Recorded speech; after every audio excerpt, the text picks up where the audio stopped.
बिस्मिल्लाहिर्रहमानिर्रहीम। अस्सलाम वालेकुम। आज 17 अगस्त बरोज़ सोमवार हम बात करेंगे नवाज शरीफ की दरख्वास्त के हवाले से। वो दरख्वास्त जो तोशा खाना रेफरेंस की कार्रवाई को चैलेंज किया गया है इस्लामाबाद हाई कोर्ट में।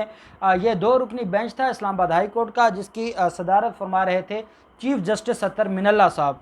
मैं समझता हूँ आज नवाज शरीफ जिस तरह से फंस गए हैं, बुरी तरह फंस चुके हैं, और जो काम हमारी वफाकी हुकूमत ने ना किया, जो काम जो हमारी पंजाब हुकूमत है उसने नहीं किया, जो काम नैब ने नहीं किया, वो आज इस्लामाबाद हाई कोर्ट ने कर दिया है। और ये वही बात हुई कि वो एक हमारे यहाँ एक ज़रबुल मिसल है, कहा करते हैं बुज़ुर्ग कि नमाज़ें कम करवाने गए थे, रोज़े गले पड़ गए। इनके साथ वही हुआ है कि ये गए थे तोशा खाना में अपने सज़ा और अपने ख़िलाफ़ ऑर्डर को सस्पेंड करवाने, और इनके ख़िलाफ़ एक नया पिंडोरा बॉक्स खुल गया है। और इस्लामाबाद हाई कोर्ट ने फिर सारी इनकी जो हिस्ट्री है वो निकाल कर रख दी है कि आप हैं कौन, आप क्या लेने आए हैं, आपका किरदार क्या है, आप क्या क्लीन हैंडेड हैं या आपके हाथ तो रंगे हुए हैं, आप तो अदालतों के भगोड़े हैं, आप तो फ्रॉडिये हैं, आप कैसे अदालत में आ गए रिलीफ लेने। अब इस केस में जहांगीर जदौन साहब, बैरिस्टर जहांगीर जदौन साहब, उनकी तरफ से ये दरख्वास्त फाइल की गई थी। 2 रुकनी बेंच था और ये पहली इसके ऊपर आज समाअत थी। अभी नोटिस जारी नहीं हुए थे किसी भी रिस्पोंडेंट को। तो जब इसके ऊपर आज 12:30 बजे इस्लामाबाद हाई कोर्ट में समाअत शुरू होती है, तो मैंने आपको बताया था, मेरे वो दोस्त जो सुन रहे थे उस दिन, जिस दिन ये दरख्वास्त फाइल की गई थी, मैंने एक पॉइंट आपको बताया था, और वो पॉइंट ये था कि इन्होंने अपनी दरख्वास्त के अंदर लिखा है कि ज़मानत पर हैं। और मैंने आपको कहा था ये झूठ है, और ये झूठ इनके गले पड़ जाएगा, और वो आज झूठ इनके गले पड़ गया है। और मैंने कहा था कि जो काम वफाकी हुकूमत या पंजाब हुकूमत या नैब ने नहीं किया, ये खुद करवाने जा रहे हैं, वो बात भी आज सच साबित हो गई है। जब कार्रवाई शुरू होती है, जहांगीर जदौन साहब से पूछा जाता है, बताएं आपके ख़िलाफ़ एलिगेशन क्या है, आप चाहते क्या हैं और आप क्या रिलीफ लेने आए हैं। तो ये कहा जाता है जी कि हमारे खिलाफ एक तोशा खाना रेफरेंस फाइल किया गया है, और तोशा खाना रेफरेंस में हमें कोई नोटिस भी भिजवाए गए हैं, कोई सम्मन भी भिजवाया है, कोई वारंट भी आए हैं, हमें कोई पता नहीं है। और क्योंकि मुलजिम और मुजरिम इस वक्त लंदन में है और वो अदालतों के हुक्म से बैरून मुल्क इलाज करवाने गए हैं, तो उन तक वो मैसेज पहुंचा ही नहीं है। और अब जब हमें मीडिया के ज़रिए इल्म हुआ है कि हमें नैब अथॉरिटीज़ ने इश्तिहारी डिक्लेयर कर दिया है, और नैब अदालत से इश्तिहारी डिक्लेयर करवाने का प्रोसेस जारी है, जिसमें आज हमें नैब अदालत, एहतसाब अदालत के जज असगर अली साहब की अदालत से रिलीफ मिला है 25 अगस्त तक का, और 25 अगस्त तक वो कार्रवाई रोक दी गई है कि इस्लामाबाद हाई कोर्ट का कोई फ़ैसला आ जाए। तो हम ये चाहते हैं कि हमें जो इश्तिहारी डिक्लेयर किया जा रहा है उस कार्रवाई को ख़त्म किया जाए, और हमें इजाज़त दी जाए कि अपने नुमाइंदे के ज़रिए हम केस को फेस कर सकें, और हम इस केस में पेश हो सकें, और हम सारे मामलात को देख सकें। अब बैरिस्टर जहांगीर जदौन साहब बड़ी जल्दबाजी में थे, सुबह भी तोशा खाना रेफरेंस में वो पहुंच के अपना वकालतनामा देते हैं। अदालत ने कहा भी खैर है, आपके खिलाफ ऑर्डर हो चुके हैं, वो ऑर्डर तो आपने कहीं अभी तक सेटिसाइड करवाया नहीं है, तो आप कैसे बगैर मुलजिम को लाए आप अदालत में आके वकालतनामा देना शुरू हो गए। तो खैर वहाँ भी वकालतनामा नहीं देने दिया गया। और यहाँ पर जब दौरान बहस अदालत ने कहा अच्छा जी आप ज़मानत पर हैं, कहाँ से ज़मानत मिली थी।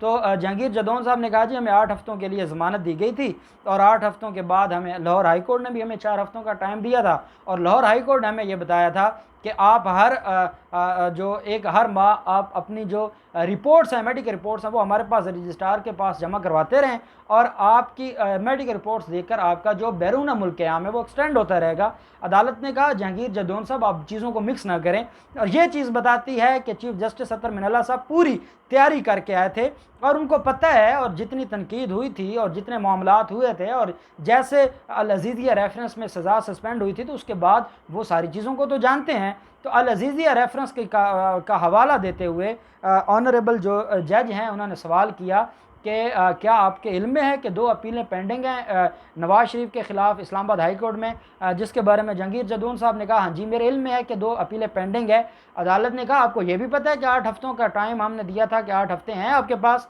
8 हफ्तों के लिए हम सस्पेंड करते हैं। जहांगीर जदौन साहब ने कहा जी बिल्कुल 8 हफ्तों का टाइम दिया था। अदालत ने कहा जब 8 हफ्तों का टाइम दिया था, तो साथ ये जो 8 हफ्तों का टाइम था ये कंडीशनल था या अनकंडीशनल था। तो कहा गया जी ये ना कंडीशनल था। अदालत ने पूछा क्या कंडीशन थी। तो ये कहा गया कि कंडीशन ये थी कि आपने 8 हफ्तों के बाद भी अगर इसको एक्सटेंड करवाना होगा तो आप सेक्शन 401 CRPC के तहत जाएंगे पंजाब हुकूमत के पास। प्रोविंशनल हुकूमत के पास भी ये पावर होती है कि वो सज़ा सस्पेंड कर सकती है। तो सूबाई हुकूमत के पास दरख्वास्त लेके जाएंगे, अगर वो सस्पेंड करेंगे तो वो एक्सटेंड करेंगे तो एक्सटेंड तस्वर होगी, और अगर वो एक्सटेंड नहीं करेंगे तो ज़मानत आपकी खारिज तस्वर होगी। कहा बिल्कुल ऐसे ही ऑर्डर था। तो अदालत ने कहा अब हमें पंजाब हुकूमत को नोटिफिकेशन ला दिखाएं कि आपने 8 हफ्तों के बाद वो आपकी एक्सटेंड हो गई है, हमारे नॉलेज में तो नहीं है। जब ये बात करनी थी तो बैरिस्टर जहांगीर जदौन साहब के पसीने शुरू हो गए। उन्होंने कहा जी नहीं जी ये मामला है। अदालत ने कहा चीज़ों को मिक्स ना करें। लाहौर हाई कोर्ट में 2 केसेस थे, एक था चौधरी शुगर मिल केस, उसमें ज़मानत मिली, उस पर हम सवाल नहीं उठा सकते। एक मैटर था ECL से, सिर्फ ECL से नाम निकालने का, वो 4 हफ्तों के लिए ECL से नाम इंटरम रिलीफ के तौर पर निकाला गया था और कहा था कि मज़ीद आपको टाइम चाहिए होगा तो आप जमा करवाते रहेंगे। लाहौर हाई कोर्ट का हमारी सस्पेंशन से कोई तल्लक नहीं है। हमने जो सज़ाएं सस्पेंड की हैं वो थी कंडीशनल और उसका तल्लक था पंजाब हुकूमत से। आप पंजाब हुकूमत के पास गए ही नहीं, आपने पंजाब हुकूमत को दरख्वास्त दी है, वो दरख्वास्त क्या बनी है। अब बैरिस्टर जहांगीर जदौन का प्रोफेशनल एक एथिक्स होती है, उनकी ज़िम्मेदारी थी, वो अदालत को बताते कि जनाब हम गए थे पंजाब हुकूमत के पास, पंजाब हुकूमत ने बारहा हमसे मेडिकल रिपोर्ट्स मांगी, हमने पंजाब हुकूमत को किसी खाते में नहीं गिना, हमने उस्मान बुज़दार को हम वैसे कोई चीज़ नहीं समझते, वो हमें कहते रहे, वो हमें नोटिस भेजते रहे, वजारत जो कानून है वो हमें नोटिस भेजती रही कि मेडिकल रिपोर्ट्स दें और आएँ और जवाब दें। तो ये कभी डॉक्टर अदनान को आगे कर देते थे, कभी ख्वाजा आरिफ साहब जाकर पेश हो जाते थे। इन्होंने सीरियस नहीं लिया और पंजाब हुकूमत ने इनकी जो दरख्वास्त थी उसको खारिज कर दिया। वो जो ज़मानत को एक्सटेंड करने की दरख्वास्त थी वो खारिज हो चुकी। जब वो खारिज होती है तो उसके बाद वफाकी हुकूमत और वफाकी कबीना ने भी उस जो ऑर्डर था वो नोटिफिकेशन जो है वो जारी कर दिया कि उसकी ज़मानत एक्सटेंड नहीं की जाती, और ये आराम से सोए रहे। और इन्होंने वो जो नोटिफिकेशन था पंजाब हुकूमत का और वफाकी हुकूमत का उसको किसी फोरम पर चैलेंज ही नहीं किया। और वफाकी हुकूमत ने एक ख़त लिखा और पंजाब हुकूमत ने एक ख़त लिखा इस्लामाबाद हाई कोर्ट को कि ये ऑर्डर था, इसमें आपने कहा था कि एक्सटेंशन बनती है तो कर दीजिएगा, नहीं बनती होगी नहीं कीजिएगा, हमने देखा है ये एक्सटेंशन नहीं बनती, उनकी ज़मानत हमने मुस्तरद कर दिया, और एक लेटर लिख दिया था इस्लामाबाद हाई कोर्ट को। अब मैं इसके ऊपर चीखता रहा हूँ, मैंने कहा है कि वफाकी हुकूमत है या पंजाब हुकूमत है या नैब है, ये उनकी ज़िम्मेदारी है, जाएँ इस्लामाबाद हाई कोर्ट को बताएँ कि आपका जो मुलजिम है और आपका जो मुजरिम है वो इस वक्त भगोड़ा है, उसके पास कोई ज़मानत नहीं है और उसको वापस बुलाया जाए। लेकिन कोई नहीं गया और ये खुद चले गए। इस्लामाबाद हाई कोर्ट ने कहा जी आप जाएं और हमें पहले आप वो जहांगीर जदौन साहब कभी कोई अथॉरिटी पेश करना चाहें, कभी कोई सुप्रीम कोर्ट का फैसला पेश करना चाहें, अदालत ने कहा नहीं, पहले हमें इस बात का जवाब दें कि आप इस तोशा खाना रेफरेंस को छोड़ दें, आप हमें यह बताएं कि हमने जो आपको 8 हफ्तों का टाइम दिया था वो कहाँ गया, वो मुलजिम है किधर, वो हमें नज़र नहीं आता, मुजरिम है किधर, वो मुलजिम वापस आया है नहीं आया, या उसकी कोई पंजाब हुकूमत ने कोई नोटिफिकेशन जारी किया है उसकी सज़ा को एक्सटेंशन का, उसकी सज़ा को बढ़ाने का, ज़मानत को एक्सटेंड करने का कोई नोटिफिकेशन जारी किया है। तो जहांगीर जदौन साहब ने अदालत से कहा कि मुझे टाइम दिया जाए, मैं वो आपको नोटिफिकेशन ला कर देता हूँ। कौन सा नोटिफिकेशन? नोटिफिकेशन तो वो है जो पूरी दुनिया जानती है। अब या तो ये उस्मान बुज़दार के साथ जाकर कोई नया नोटिफिकेशन जारी करवाएं, तो ये तो नहीं हो सकता क्योंकि वो नोटिफिकेशन पूरी दुनिया जानती है कि वो नोटिफिकेशन जारी हो चुका है, और वो है कि मुलजिम और मुजरम नवाज शरीफ की ज़मानत एक्सटेंड नहीं होगी, वो नोटिफिकेशन इशू हो चुका है। अब 20 अगस्त के लिए इस्लामाबाद हाई कोर्ट ने टाइम दिया है नवाज शरीफ और उसके वकला को कि आप 20 अगस्त को पंजाब हुकूमत को नोटिफिकेशन ला कर दिखाएँ। पहले इस्लामाबाद हाई कोर्ट देखेगी कि वो जो आपकी 2 अपीलें पेंडिंग है उसमें आपकी ज़मानत है भी कि नहीं। अगर आपकी उसमें ज़मानत नहीं है और आप उससे आपको कंसर्न ही नहीं है और एक बंदा उसमें भगोड़ा हो चुका है और आप वही बंदा आकर अदालत में एक नए केस में रिलीफ लेने आ गया है, क्या अदालतों को आप मजाक समझते हैं? क्या अदालतें कोई तमाशा हैं कि आप जो चाहे आके तमाशा करके चला जाए? तो अदालत ने कहा पहले पंजाब हुकूमत को नोटिफिकेशन लाकर दिखाएंगे, उसके बाद आपकी मज़ीद हम बहस सुनेंगे और हम देखेंगे कि क्या आपका कोई रिलीफ बनता है या नहीं बनता।